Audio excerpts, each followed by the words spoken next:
नमस्कार मित्रों, स्वागत है आपका एक बार फिर आपके अपने YouTube चैनल अथर्व एकेडमी में। दोस्तों, ये हमारी दिल्ली पुलिस कांस्टेबल के लिए प्रैक्टिस सेट की 6वीं क्लास है, जिसके अंतर्गत हम देखेंगे करंट अफेयर्स, साइंस, कंप्यूटर एवं जीके जीएस के कुछ बहुत ही महत्वपूर्ण प्रश्नों को। तो वीडियो को पूरा जरूर देखिएगा। वीडियो शुरू करने से पहले आपसे एक अनुरोध है कि अगर वीडियो पूरी देखने के बाद आपको वीडियो पसंद आती है तो इसी तरह की और वीडियो देखने के लिए चैनल को सब्सक्राइब करें और वीडियो पर कमेंट जरूर करें, ताकि मुझे इसी तरह की और वीडियो बनाने के लिए मोटिवेशन मिल सके। पहला प्रश्न है, भारत की पहली 3D एनिमेशन फिल्म जिसका नाम था दिल्ली सफारी किसके द्वारा निर्देशित की गई थी? यानी कि पूछा गया है पहली 3D animation film Delhi safari के डायरेक्टर कौन है? ऑप्शन है करण जौहर, जुगल हंसराज, निखिल आडवाणी या राजकुमार। तो याद रखिएगा, दिल्ली सफारी फिल्म के डायरेक्टर थे निखिल आडवाणी। और इससे याद रखिएगा, यह प्रश्न भी पूछा जा सकता है कि भारत की पहली 3D एनिमेशन फिल्म कौन सी थी? तो याद रखिएगा, दिल्ली सफारी। अगला प्रश्न है, ओलंपिक खेलों में भारत की ओर से भाग लेने वाली प्रथम महिला कौन थी? तो याद रखिएगा, इनका नाम है एन पोले, जो कि भारतीय पहली महिला थी जिन्होंने ओलंपिक खेलों में भारत की तरफ से प्रतिनिधित्व किया था या भाग लिया था।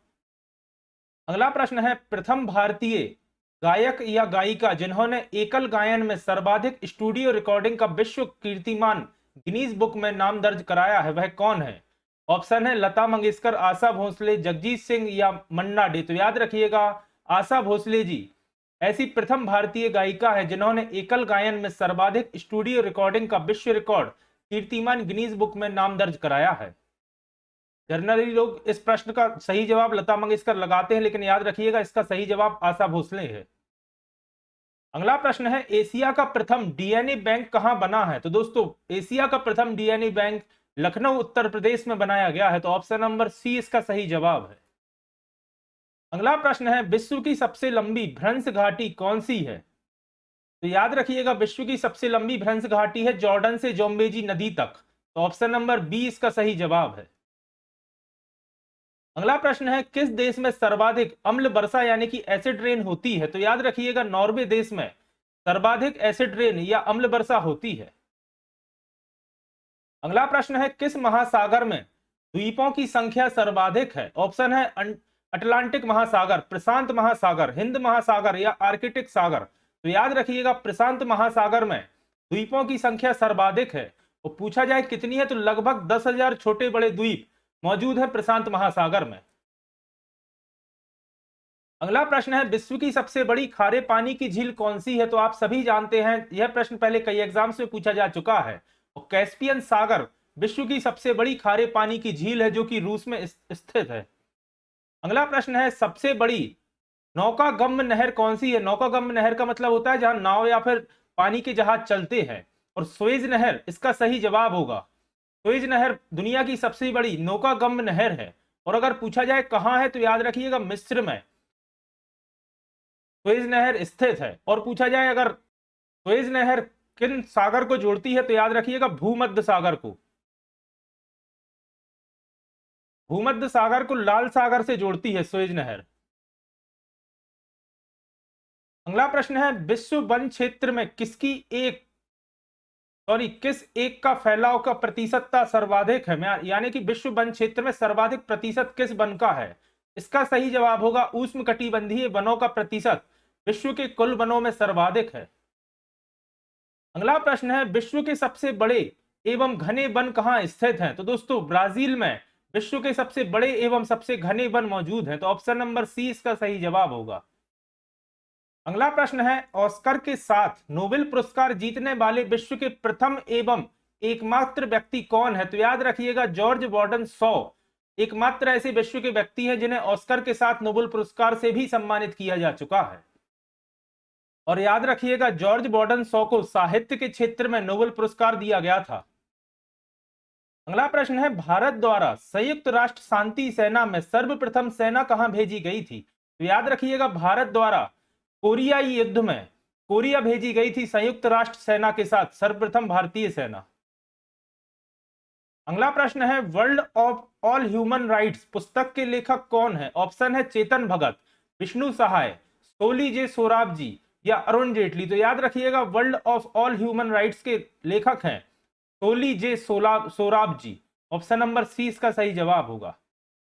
अगला प्रश्न है, बिहार के प्रमुख समाचार पत्र बिहारी के संपादक कौन थे? तो याद रखिएगा, बिहारी के संपादक थे बाबू महेश प्रसाद। तो ऑप्शन नंबर डी इसका सही जवाब है।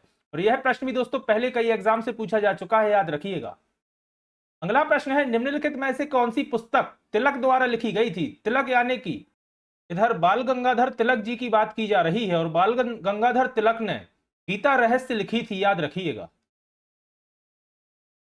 अगला प्रश्न है, कौन सा दिन डायबिटीज दिवस के रूप में मनाया जाता है? तो इसका सही जवाब है 14 नवंबर को प्रति वर्ष डायबिटीज दिवस के रूप में मनाया जाता है। और इसके अलावा याद रखिएगा 14 सितंबर को राष्ट्रीय हिंदी दिवस के रूप में मनाया जाता है, और 10 जनवरी को अंतरराष्ट्रीय हिंदी दिवस, याद रखिएगा। 14 सितंबर को राष्ट्रीय हिंदी दिवस और 10 जनवरी को अंतरराष्ट्रीय हिंदी दिवस।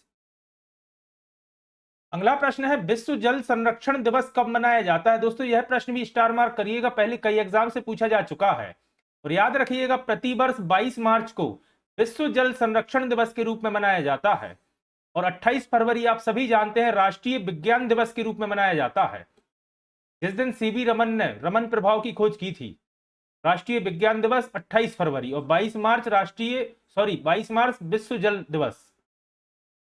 अगला प्रश्न है, पृथ्वी दिवस कब मनाया जाता है? इसका सही जवाब होगा 22 अप्रैल को प्रतिवर्ष पृथ्वी दिवस के रूप में मनाया जाता है।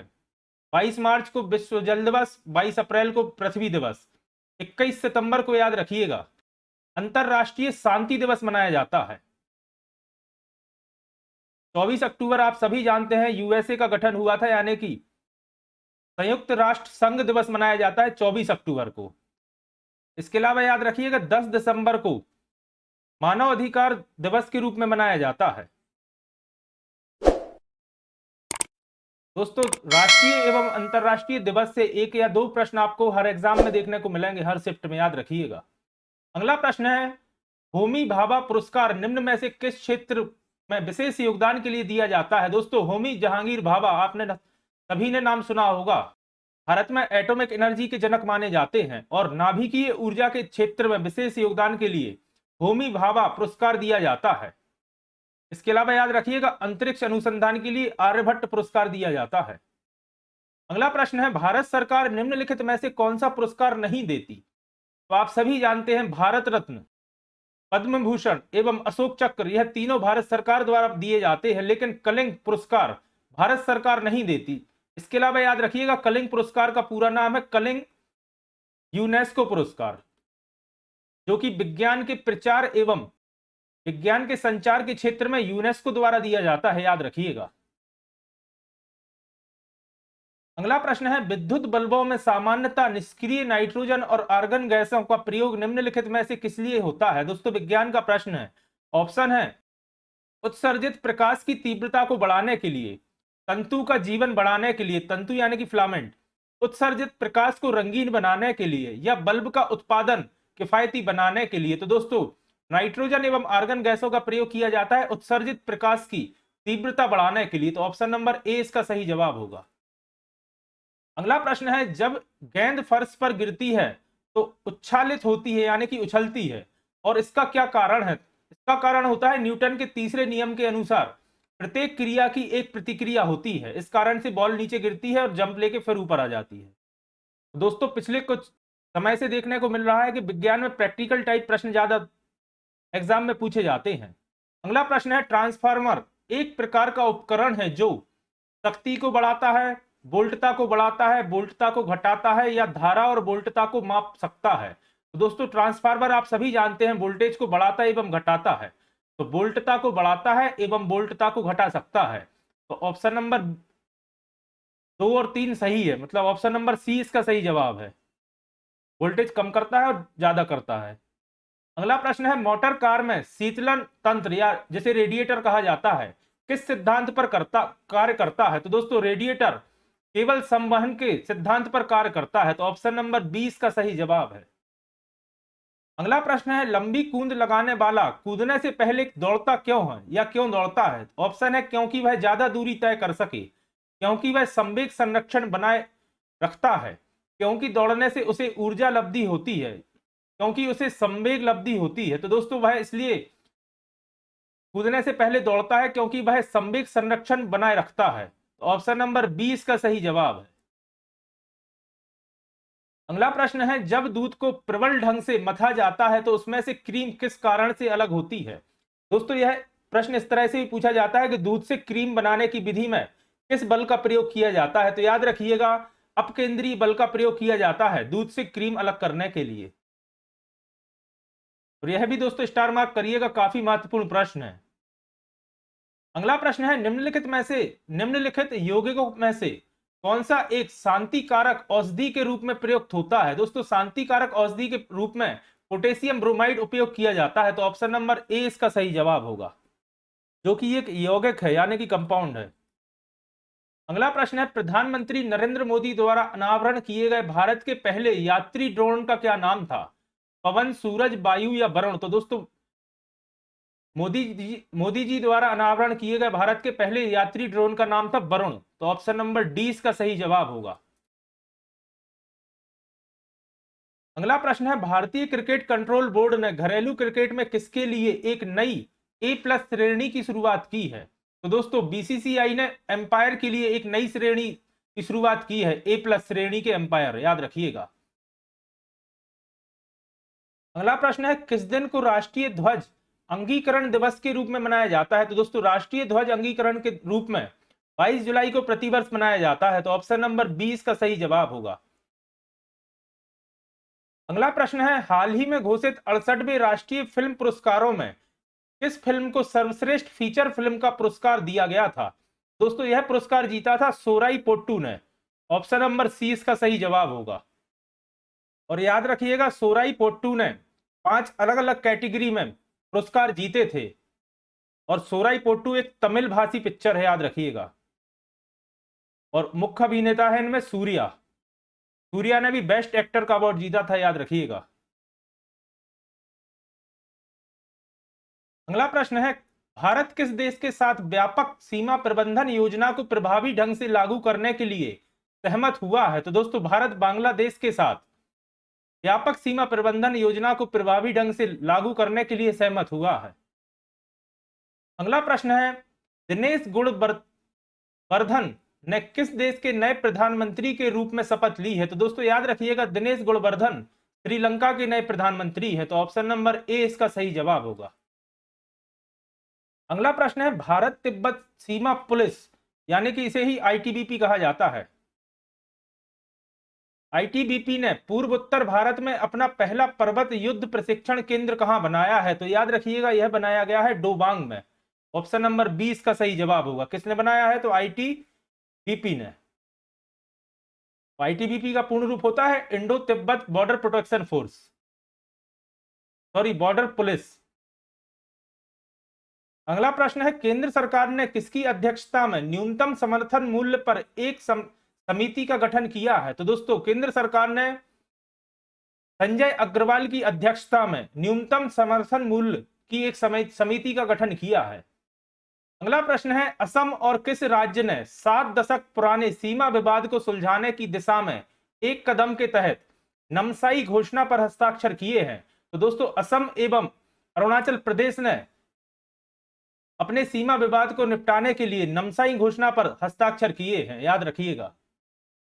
अगला प्रश्न है, 2023 में भारत की पहली अंडर वाटर ट्रेन किस शहर में पूरी तरह से चालू की गई है। इसका सही जवाब होगा कोलकाता में। Option number A Kolkata. अगला प्रश्न है, श्रीलंका के राष्ट्रपति के रूप में किसे नियुक्त किया गया है। तो दोस्तों श्रीलंका के नए राष्ट्रपति का नाम है रानिल विक्रमसिंघे।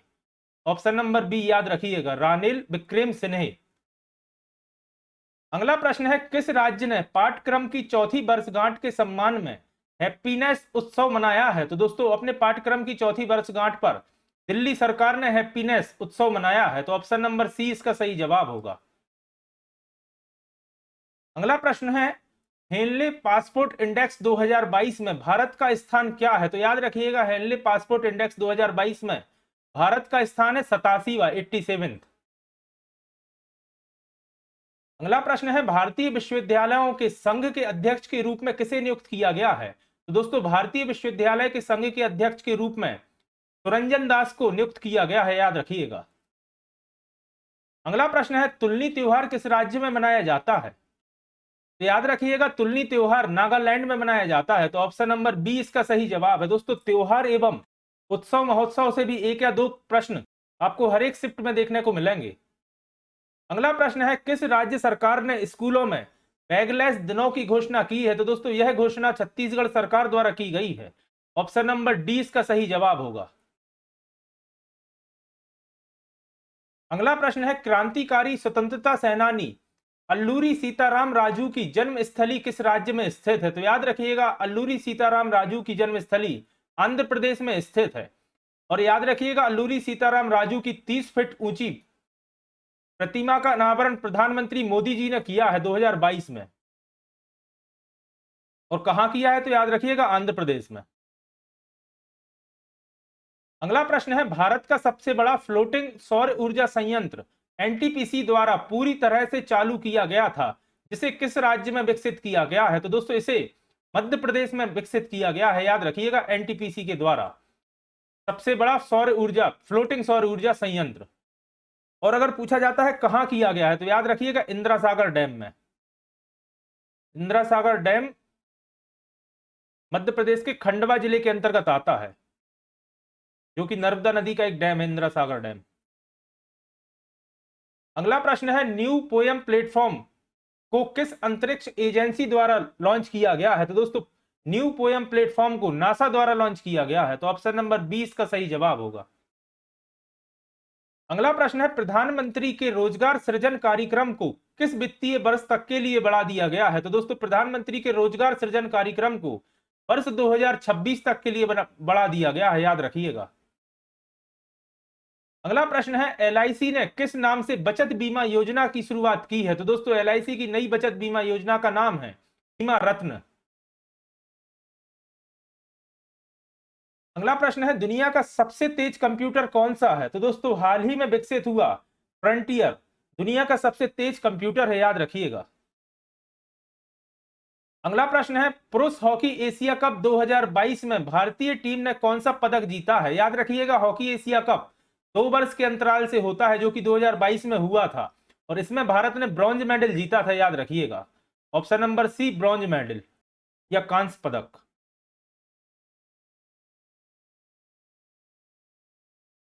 अगला प्रश्न है किसने अहमदाबाद में ओलंपिक स्तर के खेल परिसर की आधारशिला रखी है? तो दोस्तों अहमदाबाद में ओलंपिक स्तर के खेल परिसर की आधारशिला केंद्रीय मंत्री अमित शाह ने रखी है, तो ऑप्शन नंबर सी इसका सही जवाब होगा। आइए अब जान लेते हैं कंप्यूटर से कुछ काफी महत्वपूर्ण प्रश्नों को। कंप्यूटर जो कि यूजर के लिए पोर्टेबल तथा कहीं ले जाने में सुविधाजनक होता है, उसे क्या कहते हैं? तो आप सभी जानते हैं उसे लैपटॉप कहते हैं। लेकिन इसके अलावा याद रखिएगा पहला लैपटॉप बनाया था एप्सन कंपनी ने 1981 में।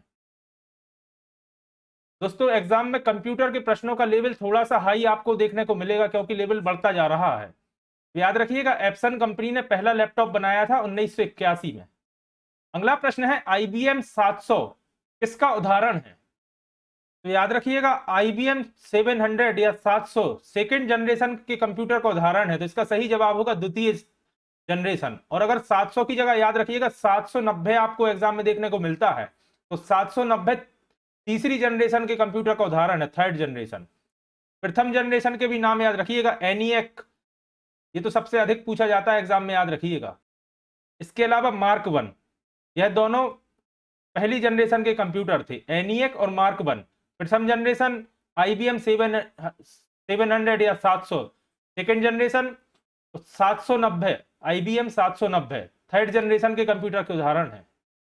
अगला प्रश्न है MS वर्ड में फॉन्ट बॉक्स को खोलने के लिए क्या दबाते हैं या किस कुंजी का उपयोग करते हैं? तो दोस्तों फॉन्ट बॉक्स को खोलने के लिए Ctrl+D का उपयोग किया जाता है। याद रखिएगा Ctrl+F का प्रयोग फाइंड के लिए किया जाता है, क्योंकि जनरली आदमी फॉन्ट बॉक्स देख के Ctrl+F टिक कर देते हैं, लेकिन इसका सही जवाब है Ctrl+D फॉन्ट बॉक्स खोलने के लिए, और Ctrl+F फाइंड के लिए उपयोग किया जाता है। अगला प्रश्न है MS ऑफिस इसका उदाहरण है? ऑप्शन है फ्रीवेयर, शेयरवेयर, पब्लिक डोमेन या एप्लीकेशन सूट। तो दोस्तों MS ऑफिस एप्लीकेशन सूट का उदाहरण है, जिसके अंदर MS word, MS power point इत्यादि सॉफ्टवेयर आपको मिलते हैं। अगला प्रश्न है एमएस एक्सेल में कितने प्रकार के अलाइनमेंट किए जा सकते हैं। काफी सिंपल प्रश्न है, याद रखिएगा। एमएस एक्सेल में 3 प्रकार से अलाइनमेंट किया जा सकता है। अगला प्रश्न है डेटाबेस में टीसीएल का पूर्ण रूप क्या होता है। ऑप्शन है true control language, transaction common link, transaction link library या ट्रांजैक्शन कंट्रोल लैंग्वेज। तो याद रखिएगा टीसीएल का पूर्ण रूप होता है ट्रांजैक्शन कंट्रोल लैंग्वेज। अगला प्रश्न है वेब ब्राउजर में हिस्ट्री देखने के लिए क्या प्रयोग करते हैं। तो दोस्तों शॉर्टकट की से भी अधिकतर आपको प्रश्न देखने को मिलते हैं, और वेब ब्राउजर में हिस्ट्री देखने के लिए Ctrl+H शॉर्टकट की का प्रयोग किया जाता है। तो दोस्तों ये थी हमारी प्रैक्टिस सेट की 6वीं क्लास। आशा करता हूं आज की क्लास आपको पसंद आई होगी। अगर आज की क्लास आपको पसंद आई है तो वीडियो को लाइक करें, कमेंट करें, और अगर आपने अभी तक अथर्व अकेडमी चैनल को सब्सक्राइब नहीं किया है तो चैनल को सब्सक्राइब करें और ज्यादा से ज्यादा लोगों तक शेयर करें। जल्दी ही फिर मिलता हूं अपनी अगली क्लास के साथ। धन्यवाद दोस्तों।